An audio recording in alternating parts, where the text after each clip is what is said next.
Welcome to Truth Behind History. The stories are real, the impact is lasting. Today, we're diving into one of the strangest and most audacious rescue missions the United States ever attempted. But before we get to jet engines, rocket launches, and football stadiums turned battlegrounds, we have to rewind. Picture this, it's 1979. The Shah of Iran, a longtime US ally, is overthrown. His glittering palaces, his secret police, his oil deals, all swept away in a wave of revolutionary fervor. And who takes his place? Ayatollah Khomeini, a fiery cleric with a fierce anti-Western message and a vision for a theocracy that rejects everything the Shah stood for. This wasn't just a regime change, it was a complete inversion of power. The Iranian Revolution didn't just flip the script politically, it rewrote the entire narrative about America's role in the Middle East. Then came the spark that turned crisis into calamity. On November 4, 1979, a mob stormed the US Embassy in Tehran. They captured 52 Americans, diplomats, staff, civilians, and held them hostage for over 400 days. That's more than a year of televised agony, of yellow ribbons tied to trees, of families waiting for answers. This wasn't just a hostage crisis. It became a symbol, a haunting metaphor for a Cold War superpower suddenly rendered helpless. Cameras rolled, protesters burned flags, and America, for once, seemed paralyzed. Meanwhile, back home,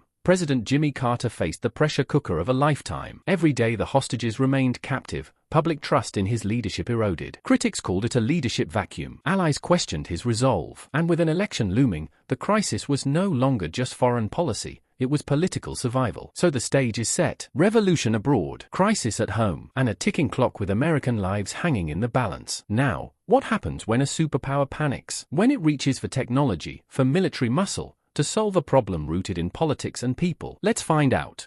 Let's rewind just a few months before our main story takes flight. In April of 1980, with the hostage crisis dragging on and public pressure mounting, the Carter administration gave the green light to a daring, high-risk military operation. Its name? Operation Eagle Claw. Now, if that name sounds bold and aggressive, the plan was even more so. It involved multiple aircraft, helicopters, covert ground teams, and mid-desert refueling all coming together in a precise choreography, deep inside hostile Iranian territory. Think of it like threading a needle during an earthquake, while blindfolded. But here's the thing, no amount of planning could overcome what this mission lacked: coordination. The branches of the US military weren't playing from the same sheet of music. The Air Force, Navy, Army, and Marines each had their own systems, their own procedures, and their own communication breakdowns. And in the chaos of the desert, that disunity turned deadly. At a remote staging site called Desert One, everything unraveled. Helicopters broke down, visibility was poor, and during a tense moment of repositioning,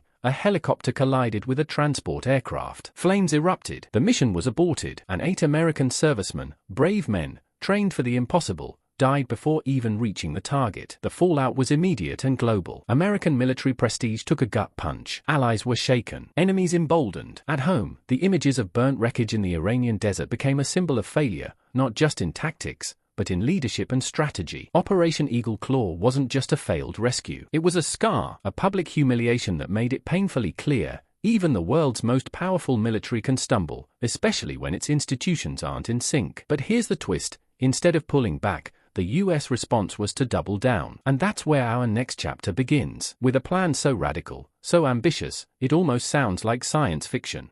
After the ashes of Eagle Claw, you'd think the next move would be caution, restraint, maybe diplomacy. But no. Instead, what came next was Operation Credible Sport. And let me tell you, this wasn't your average military mission. This was part Top Gun, part Thunderbirds, part fever dream. The concept? Land a massive C-130 Hercules transport plane, yes, the kind with a wingspan the size of a baseball field, into a football stadium in downtown Tehran. But wait, there's more. This was no ordinary C-130. Engineers planned to strap over 30 retro rockets to it. Rockets on the front, rockets on the back, rockets underneath. Why? So it could slow down fast enough to land inside a confined urban stadium, and then launch back out again with hostages on board. Now pause for a second. Really think about that. This wasn't just ambitious, it was wild. The military wanted to engineer its way out of a political hostage crisis, to turn science fiction into battlefield reality. The line between innovation and desperation was getting mighty thin. And here's where things go from bold to blinkered. The decision-making process behind this plan was,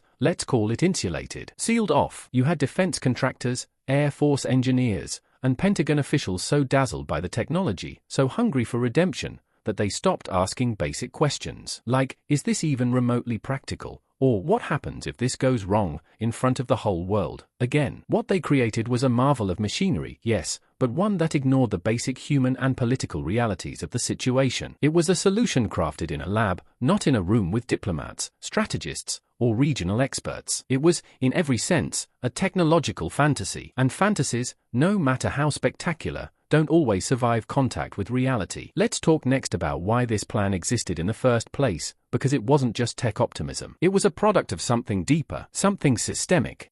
Now, here's the real question. How did something as absurdly risky as Operation Credible Sport not only get greenlit, but actually make it all the way to test flights? The answer? Systems, incentives, bureaucracies. Let's start with the Pentagon. In the post-Vietnam era, the US military had been desperately trying to prove that it could be bold, fast, and cutting edge. And that created a reward structure where innovation, especially flashy, technological innovation, was prioritized over, say, a strategic restraint. In a climate like that, if you could promise results and wrap it in rocket fuel and military jargon, you got funding, you got clearance, you got headlines. Then you add election year pressure. President Carter was limping through a brutal political season. The economy was struggling, the hostages were still in Tehran, and every news cycle felt like a slow drip of national embarrassment. So what did his administration want more than anything? A win. A dramatic, demonstrable, patriotic win, something that said, America is back. And they didn't have time to wait for diplomacy. So when this wild idea landed on the table, rescue hostages with a rocket-powered plane in the middle of a stadium, it didn't get laughed out of the room. It got fast-tracked. And finally, perhaps the most damning factor of all, a neglect of local realities. The people drawing up this plan weren't on the ground in Tehran. They weren't talking to regional experts. They weren't factoring in human error,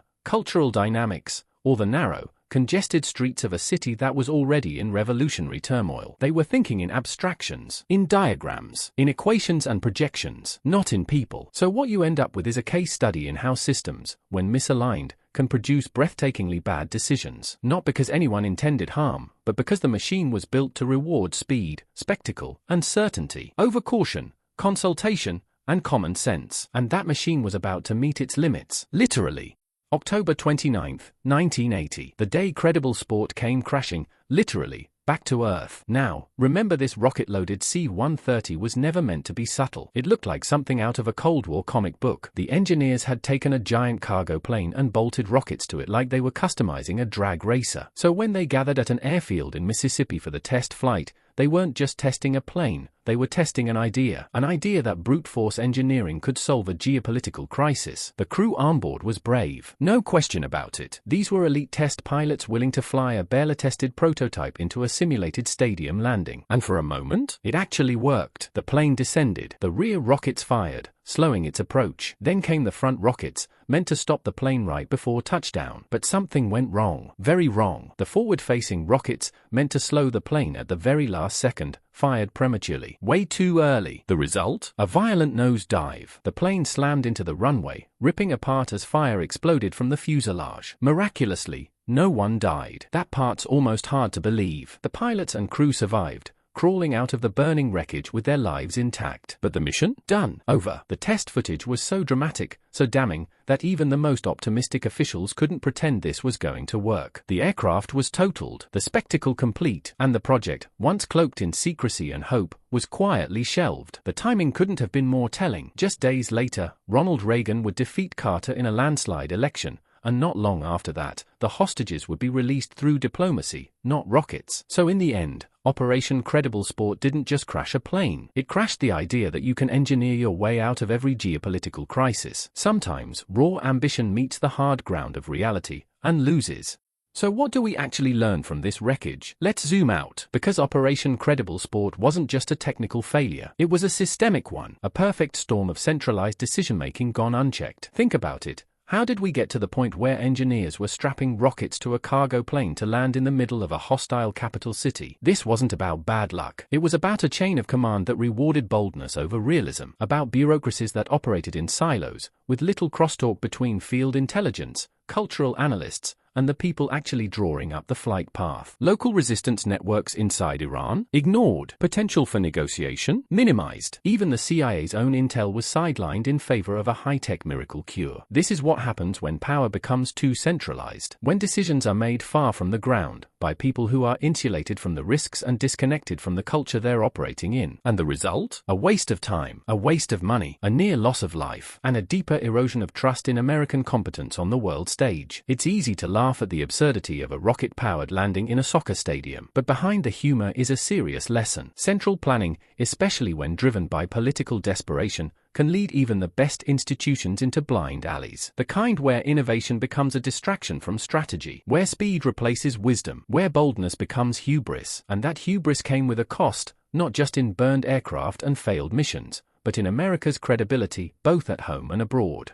Let's take a step back and connect the dots. Operation Credible Sport may seem like an isolated episode, a bizarre military experiment tucked between two presidents and a long-forgotten crisis. But it's not. It's part of a larger pattern, a recurring glitch in the way large systems, especially military and political ones, handle pressure. You see, when institutions are under stress, they often don't slow down to reassess. They accelerate. They throw more resources, more complexity, more layers of planning at the problem. And in doing so, they begin to outrun judgment. The machine becomes too fast to question, too big to redirect, and too invested to admit it might be heading straight into a wall. Credible Sport wasn't the first time this happened, and it wouldn't be the last. We've seen it in Vietnam, in Iraq, in countless classified operations where intricate technologies were deployed in place of simple, grounded strategy. And the consequences are usually the same: high costs, unintended fallout, and sometimes, tragically, lost lives. But here's the deeper insight. When systems outrun judgment, it's not always due to bad intentions. Often, it's because everyone within the system is doing exactly what they're rewarded for. The engineer builds, the general approves, the politician signs off, and the voices of restraint, the people saying slow down or think again, get drowned out. It's like a runaway train, fueled by ambition, momentum, and institutional pride. And once it starts rolling,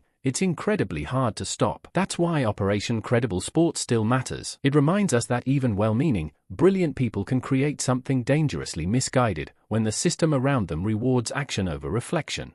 So what are we really left with? Operation Credible Sport is more than just a strange footnote in Cold War history. It's a cautionary tale, a sharp reminder that technological brilliance doesn't always equal strategic wisdom. The mission was bold, the engineering was extraordinary, but the thinking behind it? Flawed from the start. Because solving a political problem with a physics problem doesn't work if you forget the people, the culture, the history, and the long-term consequences. It's the difference between building something that can work and building something that should be done. In the end, what grounded Operation Credible Sport wasn't a lack of innovation. It was a lack of humility, a refusal to ask the hard questions, a belief that enough thrust, enough budget, and enough top-down planning could substitute for judgment, patience, or diplomacy. And this is where the real lesson lies. Big systems, especially those run by governments and militaries, can easily drift toward complexity for its own sake. They reward action, not reflection. They favor spectacle over subtlety. And when urgency meets ego, they can build things that look heroic on paper, but collapse under the weight of reality. So as we look back, let's not just marvel at the photos or the test footage or the absurdity of rocket-powered landings. Let's ask the deeper question: